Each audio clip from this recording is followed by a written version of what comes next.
दोस्तों जीएस के आज के लेक्चर के सीरीज में आज हम इंडियन कॉन्स्टिट्यूशन का चैप्टर 2 नंबर का इंडियन कॉन्स्टिट्यूशन के जो प्रीएम्बल है यानी प्रस्तावना के बारे में विस्तार से चर्चा करने वाले हैं। और हम सभी को मालूम है इसके बारे में पेपर में अक्सर कई सारे प्रश्न इसके पहले पूछे जा चुके हैं। तो चलिए दोस्तों ज़्यादा वक्त तो जाया न करते हुए डायरेक्ट अपने टॉपिक की तरफ बढ़ते, वही भारतीय संविधान की प्रस्तावना। कौन सा है? भारतीय संविधान की प्रस्तावना। तो भारतीय संविधान की जो प्रस्तावना है दोस्तों, सबसे पहले प्रस्तावना क्या है यह हमें सबसे पहले जानना जरूरी है। कई बार हमने निजी या सरकारी दफ्तर में गए, कई स्कूल कॉलेजों में गए, तो वहां पर हमें भारतीय संविधान की प्रस्तावना वहां पर टंगी हुई दिखाई देती है, उसके फ्रेम दिखाई देती है। तो ऐसी क्या खासियत है कि भारतीय संविधान के जो 22 भाग है, 395 आर्टिकल है या 12 शेड्यूल है, उसे न दर्शाते हुए केवल भारतीय संविधान की प्रस्तावना के दर्शा दिया है। ऐसी क्या खासियत है उसमें? तो दोस्तों प्रस्तावना का यह कारण है कि भारतीय संविधान की जो भाषा है वो काफ़ी टेक्निकल भाषा है और जो कोई कानूनी व्यक्ति समझ सकता है, और आम आदमी जो पढ़ा लिखा हुआ व्यक्ति है उसे भारतीय संविधान की भाषा इतने आसानी से समझ में नहीं आने वाली। लेकिन अगर दूसरी तरफ बात की जाए तो भारतीय संविधान की जो प्रस्तावना है वो काफ़ी आसान और सरल शब्दों में लिखे गए, और जो कोई भी व्यक्ति जिसे कानून का विशेष ज्ञान नहीं है फिर भी उसे प्रस्तावना के पढ़ने पर ही तुरंत समझ में आएगा कि भारतीय संविधान का उद्देश्य क्या है और भारतीय संविधान की नींव किस बात पर टिकी हुई है। और इसी कारण से दोस्तों हर एक भारतीय नागरिक का कर्तव्य है कि उसे भारतीय संविधान के क्या दिया गया है ये मालूम होना जरूरी है। और इसी दोस्तों इसी का रिफ्लेक्शन, इसी का मिरर ये भारतीय संविधान की प्रस्तावना को समझा जाता है। तो इसी वजह से दोस्तों भारतीय संविधान की प्रस्तावना की भाषा आसान और सरल से होने के कारण हर एक व्यक्ति का कर्तव्य भारतीय संविधान में क्या दिया है ये समझने का। इसी कारणवश दोस्तों हर निजी और सरकारी दफ्तर में हमें भारतीय संविधान की प्रस्तावना दिखाई देती है। ठीक है, आगे ये इसका उचित महत्व है दोस्तों प्रस्तावना के। अब प्रस्तावना क्या है? जैसे मैंने बताया दोस्तों कि अगर हम कोई नया बुक लेते या पुस्तक लेते, अगर उसका हम पहला जो फ्रंट कवर कभी पलटते तो उसके सबसे पहले हमें क्या दिखा देते, वहां पर हमें उस बुक की प्रस्तावना दिखाई देती है। और उस प्रस्तावना में क्या होता है, उस प्रस्तावना में उस बुक के अंदर जो विषय है उस विषय वस्तु को स्पष्ट किया होता है। यानी फॉर एग्जांपल हिस्ट्री का बुक है, ज्योग्राफी का बुक है, कॉन्स्टिट्यूशन का बुक है या अन्य कोई उपन्यास है या कोई नॉवेल है, उसमें चाहे वो 300 पन्नों का हो, 400 हो, 200 पन्नों का हो, उसका संक्षिप्त जो विवरण है वो 1 या 2 पन्नों के प्रस्तावना में दिया हुआ रहता है। यानी जैसे दोस्तों अगर किसी बुक की हम प्रस्तावना पढ़ते तो पढ़ने के बाद हमें तुरंत समझ में आता है कि लेखक का आशय क्या है, उस पुस्तक की विषय वस्तु क्या है और वो मैसेज क्या देना चाहते हैं। इसके दूसरे उदाहरण से भी समझ सकते हैं। जैसे फॉर एग्जांपल दोस्तों हम कोई मूवी देखते हैं, कोई फिल्म देखते हैं, फिल्म होती है 2 या सवा 2 घंटे की, लेकिन जब उसकी स्टोरी हम अपने दोस्त को या किसी सगे संबंधी रिश्तेदार को बताते, किसी साथी को बताते, तो जो 2 सवा 2 घंटे की जो पिक्चर है, जो मूवी है, उसकी स्टोरी हम 2 सवा 2 घंटे बाद बताते क्या? नहीं, उसकी स्टोरी हम केवल 5 या 10 मिनट में बता के समाप्त कर देते, और उस सामने वाले हमारे दोस्त को 2 या सवा 2 घंटे की फिल्म में क्या हुआ ये पूरी तरह से अच्छी तरह से 5 या 10 मिनट में समझाने के बावजूद भी समझ में आता है। ये खासियत है।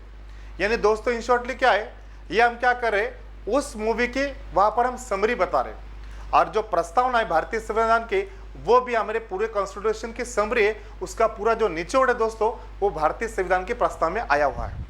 तो इसी प्रकार से दोस्तों इंडियन कॉन्स्टिट्यूशन की भाषा काफी आसान और सरल है। हर एक भारतीय नागरिक का कर्तव्य है कि उसे प्रस्तावना में यानी कि संविधान में क्या दिया है ये मालूम होना जरूरी है। इसी कारण में दोस्तों प्रस्तावना में हर जगह पर दिखाई देती है। ओके, दूसरा, अब प्रस्तावना का महत्व क्या है? अगर प्रस्तावना के महत्व की चर्चा अगर हम करते हैं दोस्तों तो एकदम आसान सरल सा महत्व है। जैसे फॉर एग्जाम्पल कोई बात, कोई केस आती है, वो केस अगर पुलिस मुकदमा दायर होता है, उसके बाद में वो केस कोर्ट में जाती है। कोर्ट में जाने के बाद किसी भी केस के 2 पक्ष होते हैं, एक होता है उसका समर्थन वाला पक्ष और दूसरा होता है उसका विरोध वाला पक्ष। अगर ऐसा कोई केस आता है जिसमें समर्थन विरोध वाले पक्ष है तो कोर्ट को ये फैसला करना आसान होता है कि सही क्या और गलत क्या है। कोर्ट किस बात का फैसला करता है? सही क्या और गलत क्या है। सही और गलत में अंतर करना काफी आसान है दोस्तों, लेकिन अगर किसी भी केस के दोनों पक्ष अगर सही दिखाई देते, दोनों पक्ष अगर सही दिखाई देते तो सही अधिक सही किसे माना जाए ये निर्णय लेना काफी मुश्किल भरा होता है, जिसे हम धर्म संकट भी कह सकते हैं। तो भारतीय जो सुप्रीम कोर्ट है या कोई भी कोर्ट है वो किसी भी कानून को या किसी भी आर्टिकल को न देखते हुए केवल किसे देखता है, भारतीय संविधान की प्रस्तावना को देखता है। किससे देखता है? भारतीय संविधान की प्रस्तावना को। और भारतीय संविधान की प्रस्तावना के आधार पर ही उस केस का निर्णय लिया जाता है जिस केस में दोनों पक्ष सही दिखाई देते हैं। यानी दोस्तों, किसी भी कॉन्स्टिट्यूशनल गतिरोध अगर उत्पन्न होता है तो उस गतिरोध को समाप्त करने के लिए और उचित निर्णय देने के लिए जो इंडियन कॉन्स्टिट्यूशन की जो प्रियम्बल है वो यहाँ पर दोस्तों इस प्रकार के दीप स्तंभ का काम करे। किस प्रकार से काम करे? दीप स्तंभ का दिशा देने का काम कर रही है यहाँ पर भारतीय संविधान की प्रस्तावना न्यायालय को। ये इसका महत्व है।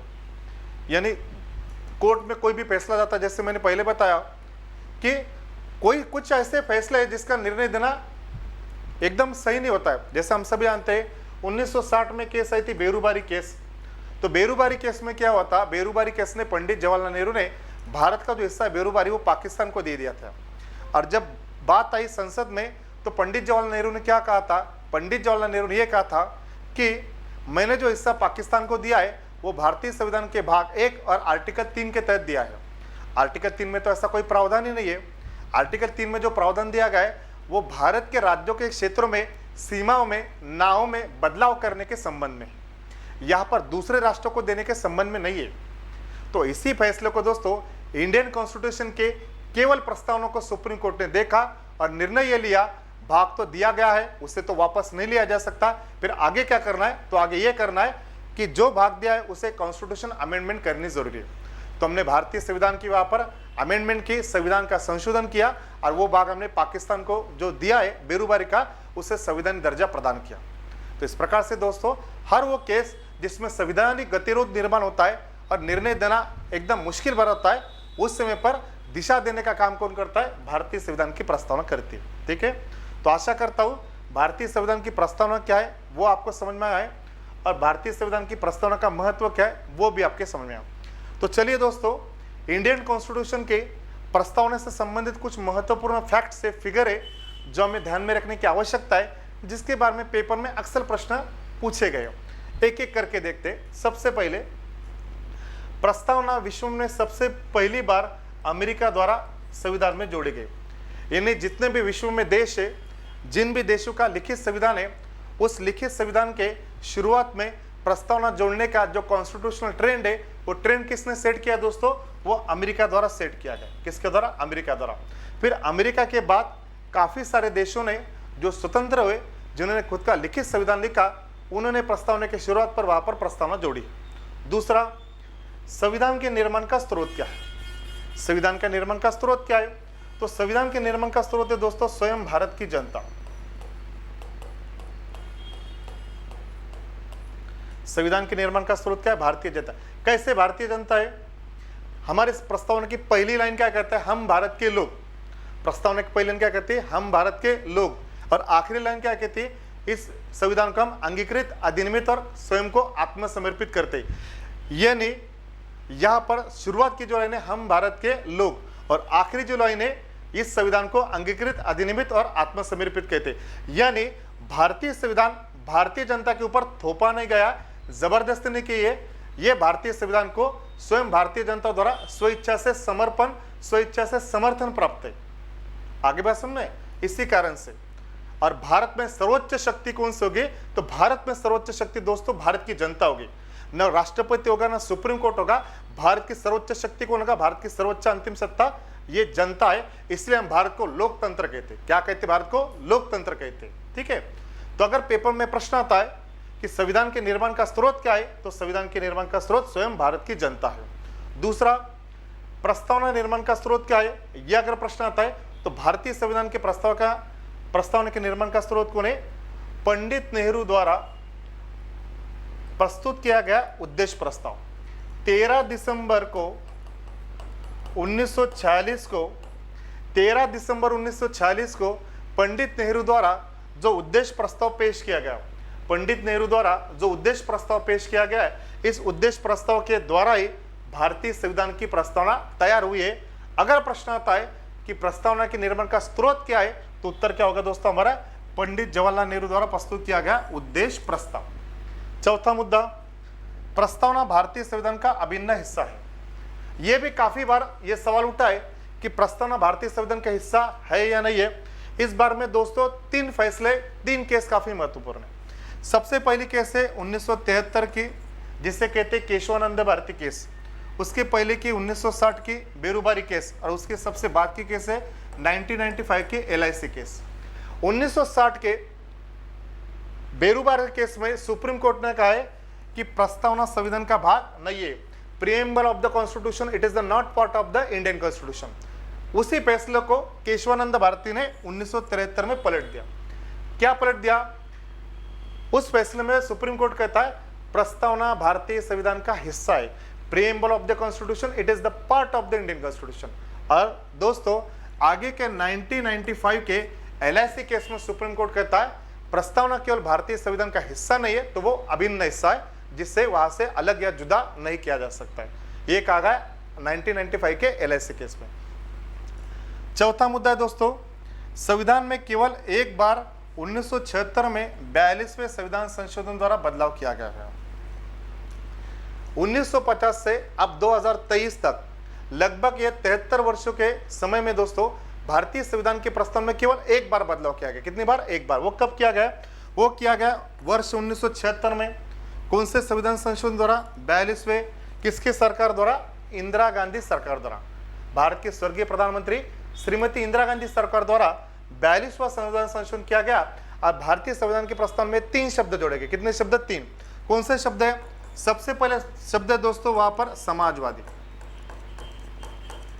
पहला शब्द कौन सा है? समाजवादी। दूसरा कौन सा है? पंथ निरपेक्षता। दूसरा कौन सा है? पंथ निरपेक्षता, सेक्युलरिज्म। और तीसरा दोस्तों वहां पर अखंडता। तीसरा कौन सा? अखंडता।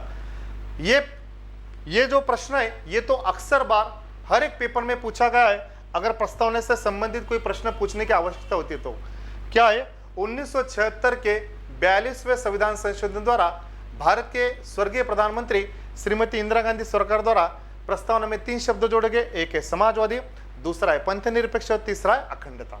ठीक है, आगे संविधान में 26 नवंबर 1949 का उल्लेख है। भारतीय संविधान की जो प्रस्तावना है उस प्रस्तावना में किस तारीख का जिक्र किया गया? कौन सी तारीख मेंशन की गई? वो है 26 नवंबर 1949। कई बार हमें मुश्किल में और उलझन में डालने के लिए ऑप्शन में 26 नवंबर 1949, 26 दिसंबर 1949, 26 जनवरी 1950 और 15 अगस्त 1947 इस प्रकार के तारीखें दी रहती। लेकिन दोस्तों इसका असल में जवाब क्या है? 26 नवंबर 1949। इस तारीख को भारतीय संविधान की प्रस्तावना को और भारतीय संविधान को मंजूर किया गया, जिसे लागू कब किया गया? उसे लागू किया गया दोस्तों 26 जनवरी 1950 को। ठीक है, आगे अब भारतीय संविधान के जो प्रस्तावना है उसके जो मूल आदर्श है, जिसमें स्वतंत्रता, समानता और न्याय, इस आदर्शों को हमने कहां से लिया है? वो लिया हमने फ्रेंच राज्य क्रांति से। वो कहां से लिया है? फ्रेंच राज्य क्रांति। स्वतंत्रता, समानता और न्याय कहां से लिया हमने? फ्रेंच राज्य क्रांति से। आगे सामाजिक, आर्थिक और राजनीतिक न्याय। सामाजिक, आर्थिक और राजनीतिक न्याय इसे कहां से लिया है दोस्तों? हमने इसे लिया हमने 1917 के रूस की राज्य क्रांति से। कहां से लिया है? 1917 के रूस के राज्य क्रांति से। तो यह महत्वपूर्ण तथ्य है दोस्तों इंडियन कॉन्स्टिट्यूशन के प्रीएम्बल के बारे में। इसके बारे में अगर आपको पेपर में कोई भी प्रश्न पूछा जाता है तो आपकी ये जिम्मेदारी बनती है कि उस प्रश्न का एक भी उत्तर आपका चूक नहीं होना चाहिए, न गलती होना चाहिए, न रॉन्ग मिस्टेक होना चाहिए।